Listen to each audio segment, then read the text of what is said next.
My lion-hearted Hamish, I fear that this shaky collection of ink strokes may be the last product of my sound mind. I feel it dissolve into this brick coffin, any sense of the familiar or lovely dispelled by a gale of darkness. Mr. Keats could not see what flowers were at his feet, and now I cannot see what lights are at mine in this clinical sarcophagus. Lift me up, for I am dying. My every nerve shatters. They say my sanity is to be restored through order, through polite conversation, cleaning fireplaces, the taking of tea. These brutes believe that this hideous routine will cure me. What is good for one simply must be good for all, rendering us bound for unhappiness only dimly perceived, for their warped version of a life. They do not let me outside, besides in the fenced garden, a place of trees trimmed not to break windows, and flowers the shades of diluted watercolour. Any trace of the wild, the natural, the wonderful is unwelcome here. The mountains of ink that hide all their danger in their sinuous curves on the horizon, the lakes of glass that reflect only a warped version of oneself, so mesmerizing it seems more correct than any mirror, the forests dim, labyrinths embroidered with God's every treasure. These people do not see these things. These men of morals, they keep me from precisely what I ache for most. They cannot comprehend the church of the earth, altars of roots, communion of clear streams, choirs of the nightingale.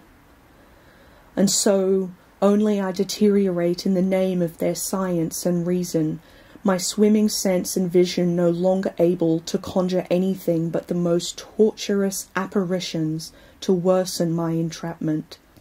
Hamish, you said you never believed in hell, but I know now that I have found it. Here I must stay, refusing tea and brooms, waiting for them to bring out the leeches again for my punishment.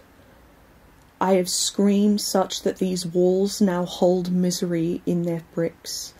I flail and thrash until my iced sweat flowers in pools on the flagstones.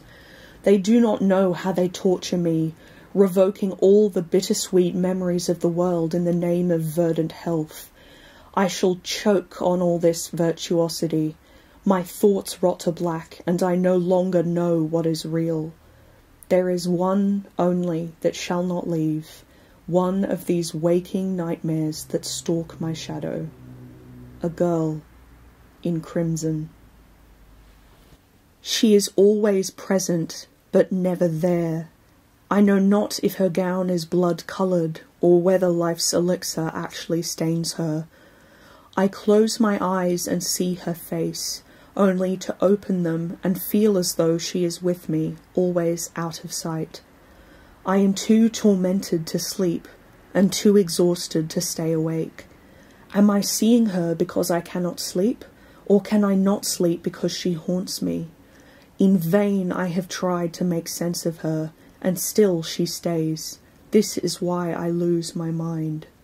She is one child, and every little girl lost to consumption and filth and misery in noxious factory smog. Every little boy asleep across the tracks down the mine, greeted by an iron cartwheel into the skull. Every baby born and smothered to take up one less share of food. The blood that slithers from her hair is the blood of the world. Colonial soldiers' swords dripping rubies onto Asiatic sand, the slit throats of French and American revolutionaries.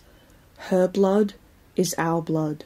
She bleeds chaos, misery, hunger, poverty, torture, war, murder, opium. All that is dark about this world forms her torment. And as I lie here, locked away from my nature, my friends, my mysteries, my light, she is all I have now. her empty eye sockets, her puppet's fingers as she draws the breath from my soul. It is here I must leave you, my dear friend. As you may observe, I already am so shaken that I can barely steady my hand long enough to form a single word with this quill. She has taken my sanity, my body, my happiness. It will be only a matter of time before every sense shuts down, and I will be left all but a living corpse, a riot of shrieking from tepid lungs. This is my parting gift to you, my friend, the last poem I shall ever write. Farewell, Mother Earth. You have been a beautiful mystery.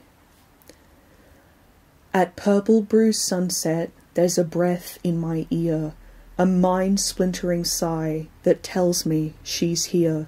They say she is the dole of my evanescing health, that this torture and madness is sprung from myself. What she wants is unknown, she shan't stop till I'm dead, that dark wraith of madness, the child in red. Well, that was fun, wasn't it? That is called The Child in Red. It is an original horror story in the Romanticist style that I wrote for a high school assignment when I was 17. I believe the prompt was to write a significant letter, but I honestly can't remember, but there was definitely, it had to be a letter, and so me being me, I wanted it to be from someone who is dying in an asylum and is a poet. So, and they talk all of the things about the romantic sublime and how much they love the world and how they'll never see it again probably, and how there's a bloody small child ghost that just won't stay away from them. So is this ghost like straight up from their romanticist gothic horror, you know, intense brain, or is it a kid who died in the past in an asylum? You'll never know. Comment below what you think. Alright, I am just too curious. I found this document the other day of this story and I was too curious to see what you guys would think of it. So comment down below what you do think, and so I'll see what 17-year-old me, what mark I would have gotten according to the People's Choice, because by Teacher's Choice I got full marks. Sorry, I can't exactly lie about that.